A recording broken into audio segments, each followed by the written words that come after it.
every sphere in our life. We must understand how to make a sentence in present continuous tense. This is a very easy way. If you use a subject, then auxiliary verb, and after that verb plus ing. So easily a continuous tense you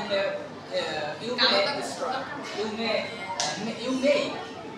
So we will practice some example present continuous tense. আমি যাচ্ছি, তুমি যাচ্ছ, সে যাচ্ছে, he is going. After the subject we use auxiliary verb am, is, are. If the subject is singular we use is, and if the subject is plural we use are. আমরা যাচ্ছি, তারা যাচ্ছে, they are going. Raju যাচ্ছে, আমরা পড়ছি, doing. আমরা খেলছি, তারা খেলছে, এটা খেলছে,